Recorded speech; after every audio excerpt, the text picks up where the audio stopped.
Il est 21h et vous écoutez le micro-trottoir.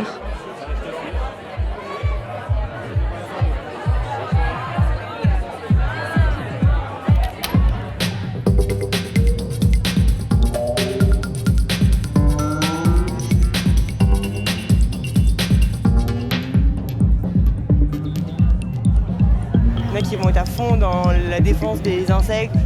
Ouais, parce qu'au final, tu peux faire une communauté à deux. Une sorte de gros câlin collectif.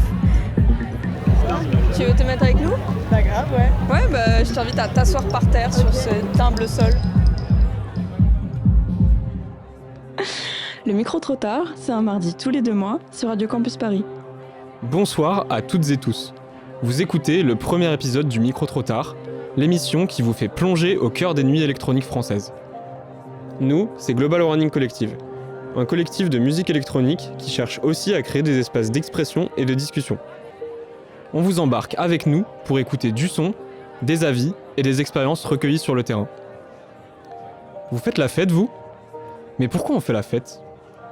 On va en soirée, on rencontre, on donne de soi, on reçoit des autres. Alors est-ce que c'est pour la musique, pour la danse, pour se libérer ou pour s'oublier ?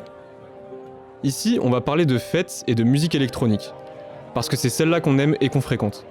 D'ailleurs, elles ont une longue histoire de lutte politique derrière elles. Que ce soit à Détroit, berceau de la techno, à Berlin et Manchester ensuite, et sans oublier la jungle en Grande-Bretagne, ces fêtes ont toujours revendiqué un mode de vie différent, une inclusion plus grande, une remise en cause des normes. Alors, il en reste quoi aujourd'hui ? La fête, c'est toujours politique ? Ce qui est sûr, c'est que la fête électronique est populaire. Mais alors, pourquoi des milliers de personnes continuent-elles aujourd'hui de faire vibrer leurs oreilles et le dance floor, parfois sans même connaître les origines de ces musiques ? Et pourquoi certaines personnes dédient leur vie à cet écosystème, au point parfois d'en souffrir, voire d'en sacrifier son confort personnel, pour continuer de faire vibrer les autres et eux-mêmes ? Cette émission vous emmène discuter avec les fêtardes et les actrices de la fête, que nous avons rencontrées le temps d'une soirée, autour d'un thème choisi à l'avance. Quand vous en aurez marre de discuter, on ira vers le dance floor avec une sélection musicale à notre sauce.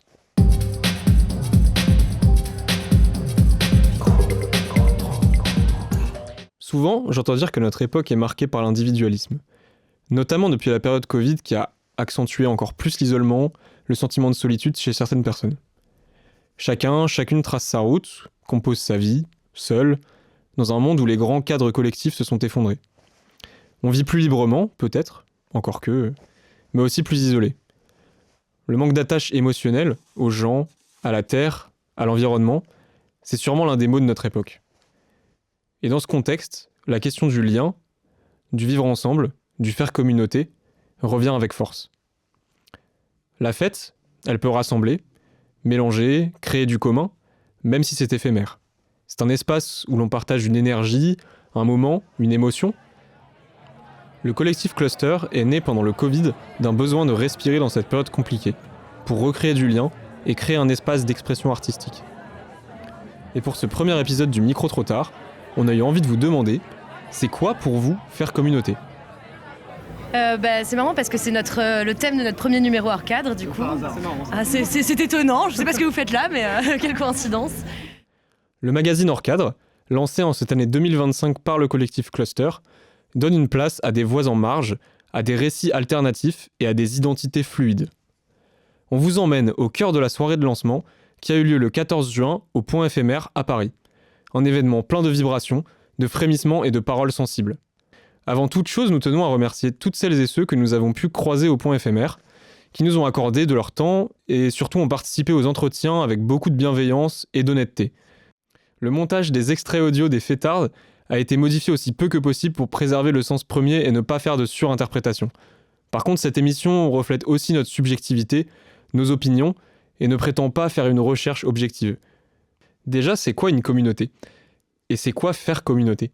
Ça, on est directement allé vous le demander.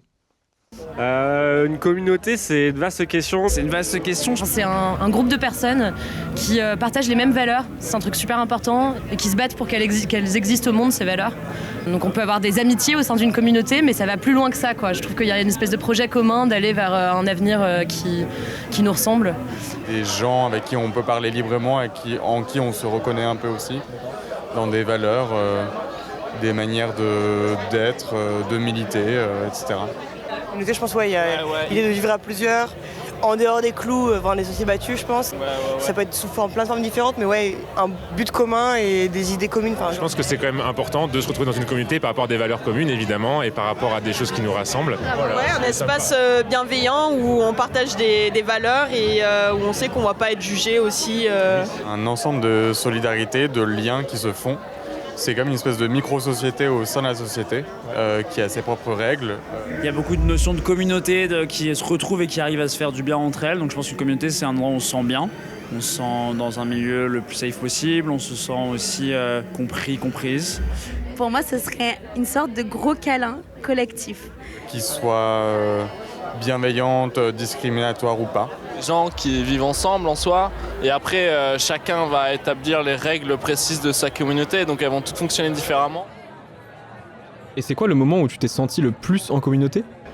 Je pense qu'il y a le côté de la foule, genre en manifestation, complètement en manifestation, dans certains cortèges de manifestation, où oui, tu ressens complètement ce truc de communauté parce que tu marches pour des valeurs ou alors tu gueules pour des valeurs communes. Mais là où je me suis senti le plus faire partie d'un truc, de quelque chose, c'était en ayant des conversations intimes avec des personnes que j'aime énormément sur une communauté dont on fait tous les deux ou tous les deux à ce moment-là partie. C'est plus quand on essaie de détricoter ce qui fait le tissu de cette communauté-là que je me suis senti vraiment faire partie de ce truc-là. Même en voyant ses failles, etc. C'est plus dans la pensée même de la communauté que ça résidait. Elinor Ostrom, politologue et économiste américaine, elle développe les communs selon 3 axes. D'abord, selon elle, c'est une ressource. Donc ça peut être un lieu, un code source ou un fleuve. Ensuite, c'est une communauté qui peut être locale, identitaire ou bien d'intérêt. Et enfin, ce qu'elle appelle le commoning, comme l'ensemble des règles, qui sont formelles ou tacites, que la communauté va mettre en place pour préserver cette ressource dans le temps. Ce qui est cool, c'est qu'on retrouve dans vos définitions chacun de ces 3 axes. Pour certains et certaines, la communauté, ce sont les personnes avec qui on vit. Pour d'autres, ce sont des personnes qui nous entourent, avec qui on évolue, au quotidien ou non, animées par un but commun. C'est une phrase qui revient beaucoup. Ça peut aussi être une communauté à laquelle on appartient, non pas par choix, mais du fait de nos origines.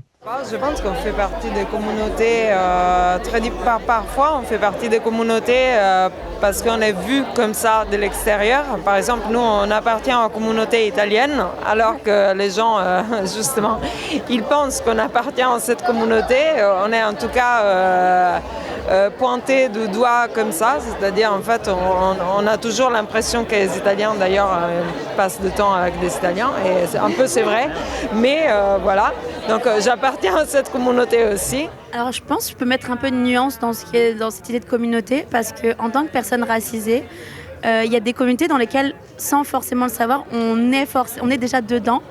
C'est juste qu'après, c'est un choix ou non de rester dedans. Si je ne m'y sens pas bien, je vais sortir de cette communauté et trouver celle qui me convient le mieux. Ou vice-versa. Donc du coup, c'est pour ça que je disais que la communauté, parfois, elle est en fait au-delà de nous. C'est quelque chose que c'est un lien culturel, mais c'est pas forcément un lien des valeurs. Après, je pense que oui, j'appartiens à une communauté d'artistes. Et parfois, je ne suis pas très contente d'appartenir à cette communauté pour beaucoup de raisons. Voilà. Je voudrais m'en détacher aussi. Mais du coup, c'est une communauté que je n'ai pas choisie, c'est juste ce que je suis.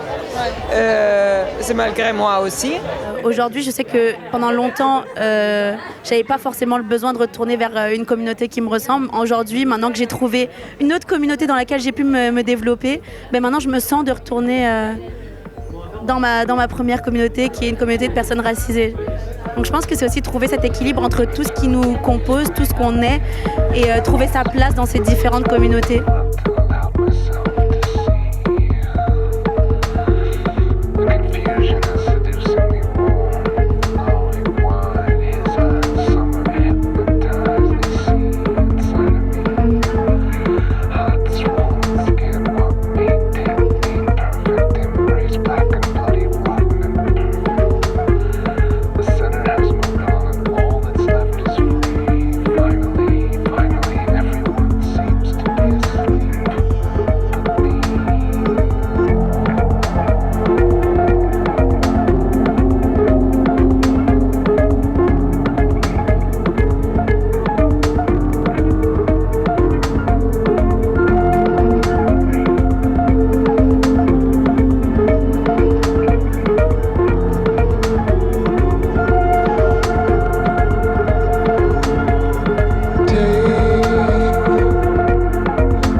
Vous écoutez le micro-trottoir, diffusé un mardi tous les 2 mois à 21h. Et vous êtes bien sur Radio Campus Paris, 93.9 FM. Bon, là, on peut se dire que c'est important d'appartenir à plusieurs communautés pour combler diverses facettes de soi-même. Mais on a toutes et tous besoin de différences pour s'épanouir et grandir. Et je pense que vous serez d'accord avec nous, la diversité, c'est la vie. Ouais, je pense qu'une communauté, ça se choisit, mais au-delà de choisir une communauté, je pense que c'est un endroit d'accueil. Donc on ne choisit pas forcément d'appartenir, il n'y a pas une limite qui dit ah bah là t'es dans la communauté, là tu l'es pas. C'est plus en fait à quel moment est-ce que tu vas pouvoir t'investir, qu'est-ce que tu vas pouvoir donner à cette communauté. Il y a aussi le rapport entre toi et les autres, et donc pour faire vivre la communauté, il faut aussi donner et pas que recevoir. Donc c'est au-delà d'un choix, je dirais que c'est plus c'est plus un endroit que tu peux explorer, quoi. Si je peux juste ajouter, en plus, ce qui est pour moi très important dans une communauté, c'est d'être avec des gens avec qui tu as des points communs, mais aussi avec des gens avec qui tu as plein de différences, parce que tu peux aussi apprendre plein de choses de ces personnes-là, et que c'est très important d'être dans une communauté avec des gens qui te ressemblent, mais aussi avec des gens qui diffèrent par plein de points, pour te permettre aussi d'évoluer de toi-même en tant que personne. Je pense qu'il y a aussi ce côté ne jamais trop dévier vers un communautarisme, quoi. C'est un peu, on va dire, l'étape qu'il ne faut pas franchir et l'inverse de ce qu'est une communauté. Et je pense que aussi quand on parle de communauté, en tant qu'être humain, on cherche toujours à appartenir à des communautés parce que c'est un besoin humain basique de se sentir appartenir à un groupe.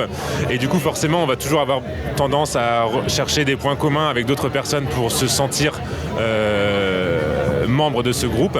Et peut-être que d'une certaine manière, on va avoir tendance à gommer certaines de nos différences pour pouvoir essayer de se mixer dans ce groupe pour pouvoir en faire partie. Et moi, j'estime que c'est important d'être capable aussi de conserver ces différences-là pour pouvoir apporter cette diversité qu'on pourrait retrouver dans un groupe et ne pas juste essayer de gommer pour pouvoir se confondre dans la masse, quoi. Je pense qu'il y a une différence entre le sentiment d'identification et appartenir à une communauté. Et du coup, pour moi, appartenir à une communauté, c'est aussi avoir un projet commun, des valeurs communes, qui est plus que « Ah oui, cette personne, elle est comme moi, elle me ressemble ». Donc c'est ça que ça me questionne, parce que du coup, enfin ouais, tu vois, par exemple, je pense pas appartenir à une communauté du lieu où j'ai grandi, parce qu'on n'a pas de projet ou de valeurs communes. Donc je pense qu'elle est là un peu la différence entre faire communauté, parce que je trouvais que ton exemple des jardins partagés est pertinent, parce que du coup, c'est un projet commun, un lieu commun, des valeurs communes. Ce qui est différent de « Ah ouais, je rencontre quelqu'un qui vient du même endroit que moi ou qui partage mes mêmes idées. » Ah, pardon.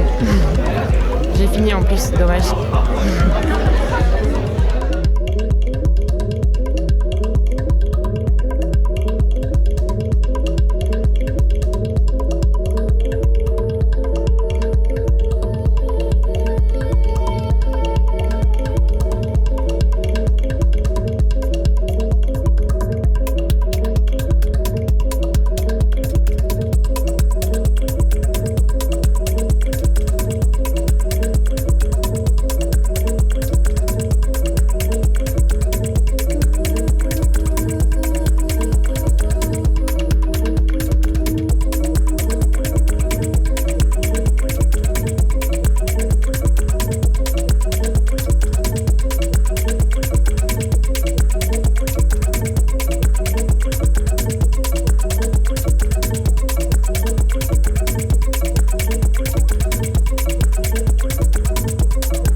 Et à quel moment est-ce que la communauté elle se met à dysfonctionner ?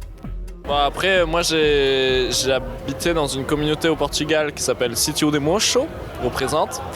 Mais je suis parti parce que c'est ce que je disais tout à l'heure, en fait il n'y avait pas de but commun. Et donc on se perdait un peu dans le truc et puis tous les lieux publics étaient un peu laissés à l'abandon au fur et à mesure. Et je suis parti parce que j'ai retrouvé plus mon compte en fait et il y avait plus ce truc de partage avec d'autres personnes et d'entraide, donc comme on disait tout à l'heure. Donc la communauté, chacune y voit midi à sa porte.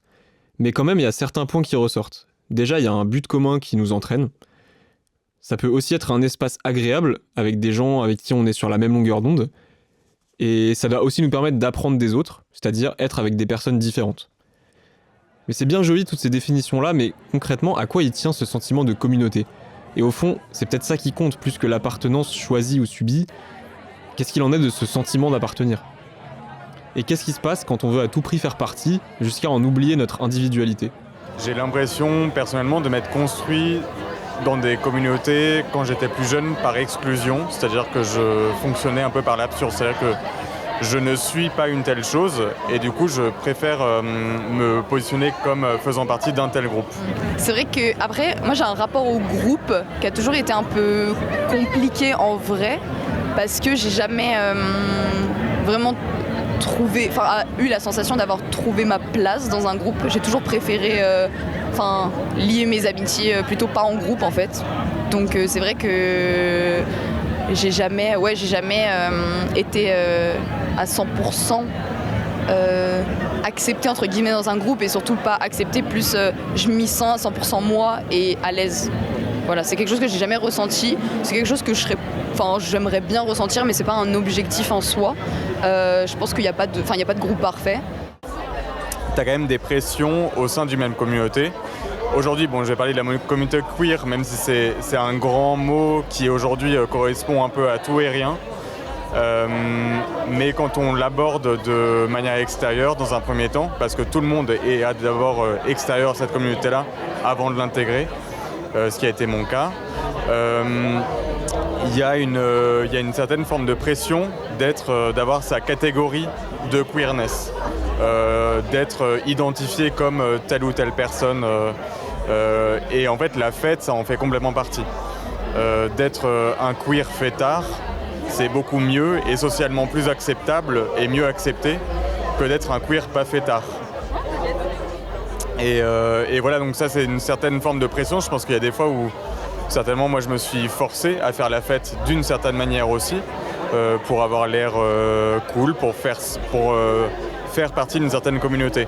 Donc faire la fête pour montrer qu'on fait partie et qu'on est capable et qu'on est légitime. Oui, c'est ça. Pour construire une légitimité au sein d'un groupe, je pense que c'est ce que tu dis, c'est le truc de légitimité. Je pense que c'est ça qui est un peu le pivot de tout ça. Et du coup, c'est cette recherche de légitimité, comme tu dis, c'est ça qui conditionne un certain nombre d'actions qui sont voulues ou pas. Et en fait, c'est là où l'action voulue ou alors le libre arbitre flirte un peu avec l'injonction.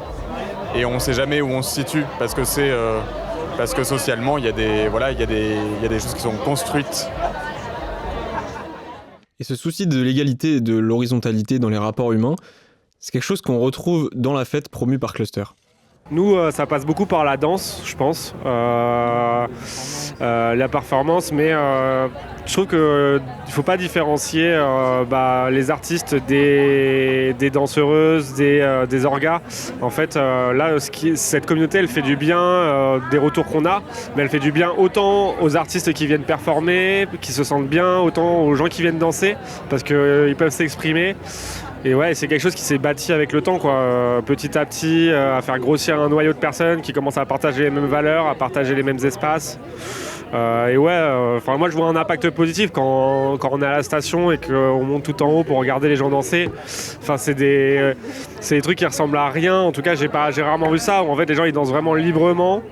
Tu sens qu'ils sont vraiment là pour kiffer et quand ils sortent de là, ils sont en sueur, ils sont contents, ils sont en mode j'ai pu m'exprimer, j'ai pu donner. Et ça c'est pareil pour le DJ, c'est pareil pour les performeuses, c'est pareil pour tout le monde, quoi.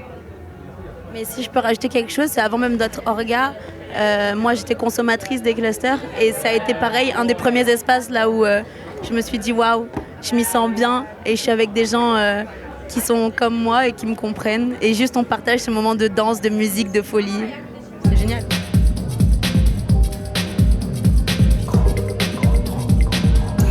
Vous écoutez le micro-trottoir, diffusé un mardi tous les 2 mois à 21h. Et vous êtes bien sur Radio Campus Paris, 93.9 FM.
Pour impliquer tout le monde, il y a une autre notion centrale, c'est celle de l'échelle. Qui ne s'est pas déjà senti complètement seul, serré entre 20 personnes dans une rame de métro bondée? Et à l'inverse, dans des contextes de plus petite vie collective, ça donne quoi? Moi personnellement je suis pas parisien, donc je viens d'un petit village dans la Haute-Loire, donc c'est vraiment là le sens de voisinage, je pense, parce que tout le monde se connaît. Moi je sais que genre, c'est hyper important de parler à ses voisins. Genre moi je vis en maison dans un quartier à Rennes, les voisins ils ont rien à voir avec nous, on est en baraque on est 5 jeunes, à côté c'est des retraités et en fait genre, je trouve ça trop bien que localement genre, on puisse être potes avec eux, pas qu'on se déteste, genre, et je sais que j'ai là les potes, genre ils veulent pas voir leurs voisins, genre ils me disent ouais moi quand je prends l'ascenseur, j'attends avant pour voir qu'il n'y a pas de voisins, pour pas avoir le croisé et tout, et moi je trouve ça trop...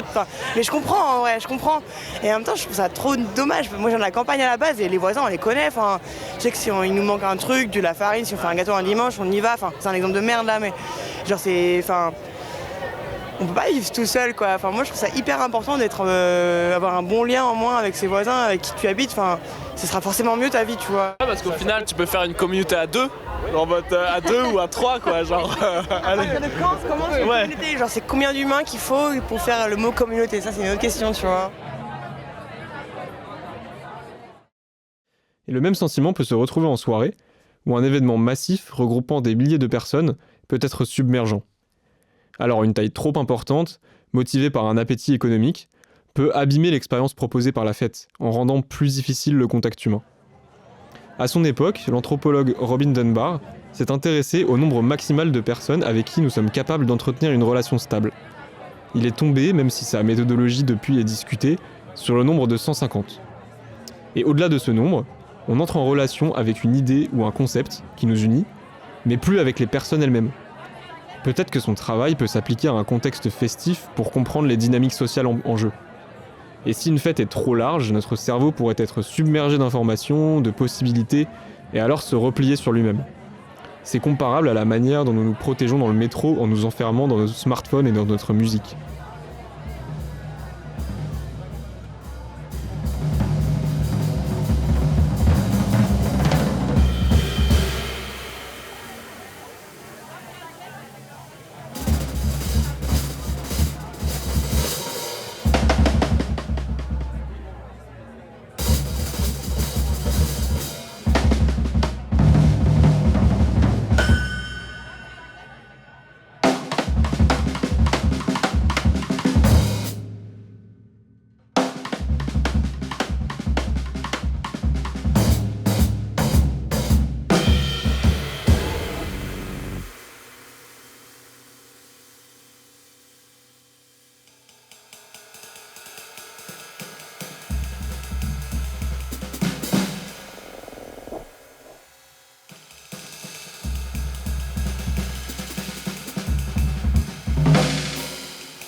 Ici, la communauté peut apparaître comme un terrain d'expérimentation fait de personnes prêtes à s'investir pour une période donnée sur un projet donné, animé par un but commun. Et dans certaines fêtes... Dans les bonnes teufs, on va dire. Enfin, il n'y a pas de mauvaises teufs, mais bon... Est-ce qu'on peut dire qu'on expérimente une forme de communauté ? Nous, on pense que oui. Mais c'est quoi ces bonnes fêtes et à quoi elles tiennent ? Ici, on parle bien d'une fête conviviale, où la danse et la musique ont une place dominante. C'est une fête qui permet à chacune de s'exprimer comme il ou elle le souhaite. C'est peut-être une sorte de laboratoire d'identité ? On s'y rend, seul ou à plusieurs, avec pour objectif de se plonger dans une réalité alternative pour une nuit. Ici, plus de temps. La musique le structure. Plus d'espace. La scénographie, les fumées, les lumières, les corps des danseuses et danseurs l'élargissent au point où il disparaît complètement. On n'est plus capable d'en discerner les frontières. Plus de temps, plus d'espace, nulle part où aller, on vient de nulle part, juste l'instant présent. Mais pour autant, on n'est pas seul. Et si on l'était, ça n'aurait pas la même saveur. Ici, c'est l'équilibre fragile des êtres qui font le choix de partager ce moment qui fait le tissu de la communauté. Un cri, un faux mouvement, un coup, et l'illusion se brise. Dans un jeu de miroir continu, on s'inspire des autres, on les inspire à notre tour par la danse, par le regard, par le sourire. Alors j'aime pas être trop proche des gens parce que je ne peux pas respirer. C'est juste physiologique pour le coup. Non et puis aussi, enfin, comment dire, c'est une histoire de corps et que si je ne connais pas les gens, je n'ai pas envie d'être spécialement touchée parce que mais ça c'est mon rapport avec mon corps et c'est très personnel. Mais sinon j'aime bien avoir un petit peu d'air et des gens et comme ça on partage mais à quelques... Moi j'aime bien être sur les côtés ou derrière. Contrairement à mes amis du coup c'est compliqué. Faut trouver un équilibre. Ouais, exactement, faut faire des compromis et on alterne. Ça dépend du type de soirée. Si je suis pas à l'aise, je vais être sur les côtés, clairement. Mais si c'est une soirée où je me sens vraiment portée par la musique et safe, ça va être vraiment devant, pour profiter à fond du son. Mais ouais, voilà. Alors moi, malgré ma grande taille, j'aime bien les grands espaces et je supporte pas beaucoup d'être vraiment enfermé dans une foule très compacte et du coup j'aime bien avoir mon espace, donc je choisirais plutôt un espace assez reculé pour avoir au moins de quoi bouger, quoi. Moi je peux bien aimer être dans la foule, mais c'est vrai que parfois mes amis aiment bien être sur les côtés et du coup je suis sur les côtés aussi, mais c'est une autre manière d'apprécier la soirée. On éprouve notre rapport aux autres, à nous-mêmes. On peut s'essayer à la solitude ou bien retrouver les amis avec lesquels on est arrivé. On peut explorer, puis revenir en terrain sécurisé.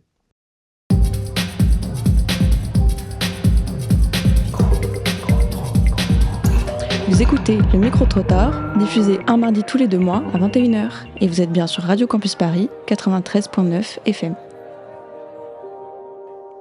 Ok, donc c'est quoi les manières de faire communauté quand on fait la fête ? Alors, pour moi, il y a deux choses. Il y a soit le fait de retrouver sa communauté au sein d'une fête, ou alors le fait de créer une communauté avec une conception de la fête qui est commune. C'est des choses qui se sont faites beaucoup dans les dernières années, qui étaient de créer des communautés de fêtes, par exemple, inclusives, ou alors en mixité choisie, ou alors, pour que justement que ce soit des espaces où tout le monde puisse s'exprimer un peu librement. Et donc ça, c'est une volonté de faire communauté ou de se retrouver en tant que communauté de manière active. Ou alors, il y a des fêtes qui sont peut-être des choses un peu plus grand public, c'est pas forcément le bon terme, mais où en fait il s'agit de retrouver sa communauté ou un groupe de gens de qui on pense faire partie au sein d'une fête, quoi.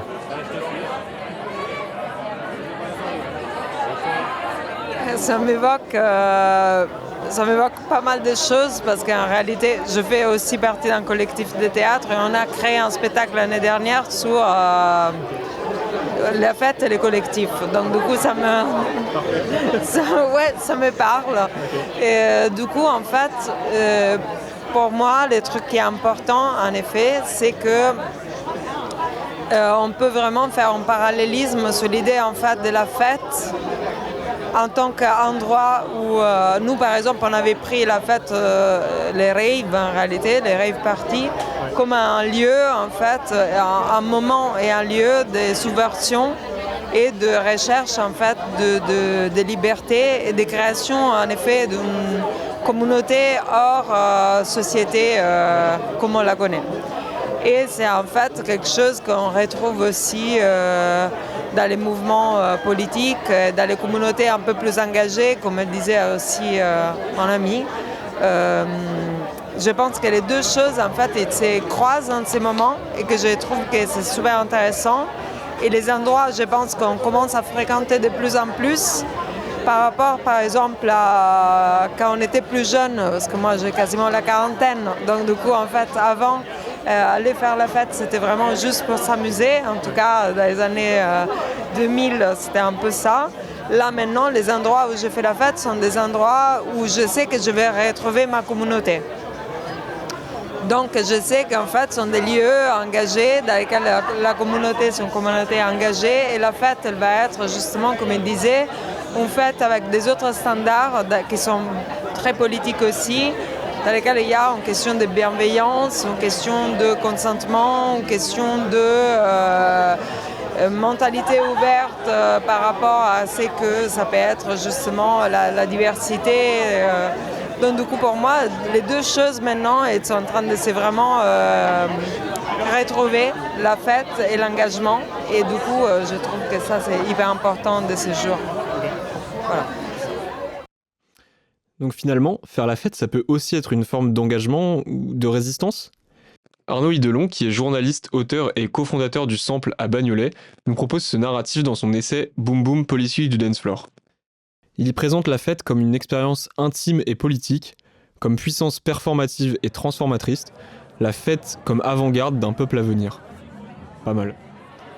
Mais pour savoir si une fête porte un message politique, il faut à nouveau se poser la question de quelle fête on parle. Je pense qu'on est clair pour dire qu'il y a des endroits qui sont plus propices et c'est ce qu'on ressent parfois dans des manifestations, dans les moments un peu militants, c'est ce côté un peu on n'est pas tout seul quoi.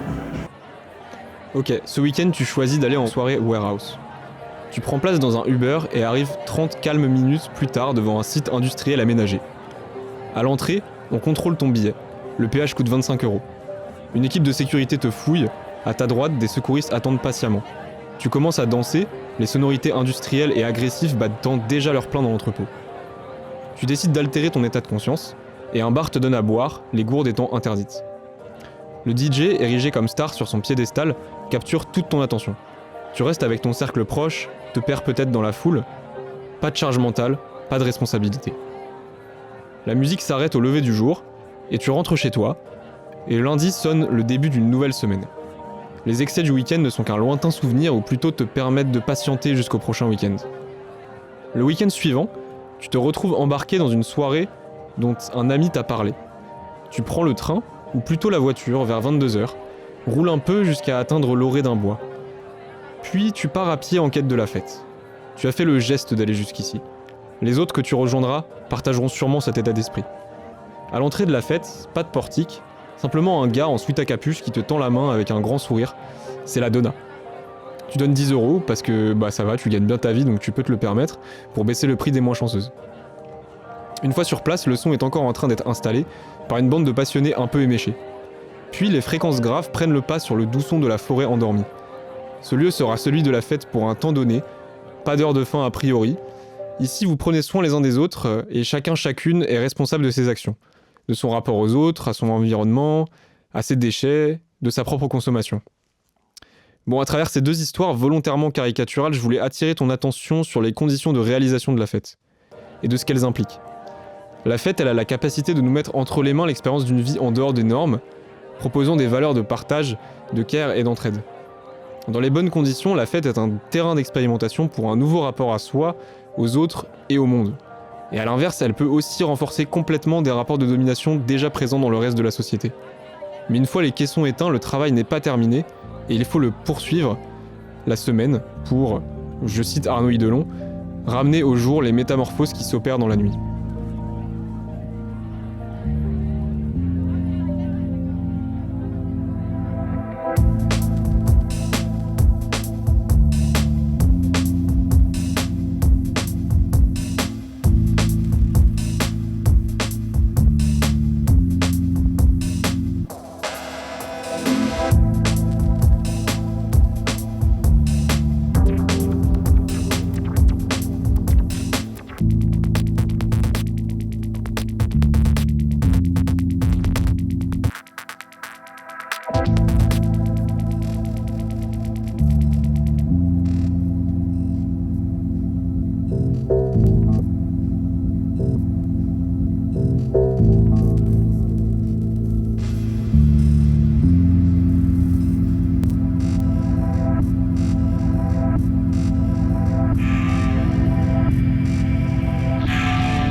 En vous rencontrant et en vous parlant, le lien entre fête et collectif n'était pas toujours le plus évident.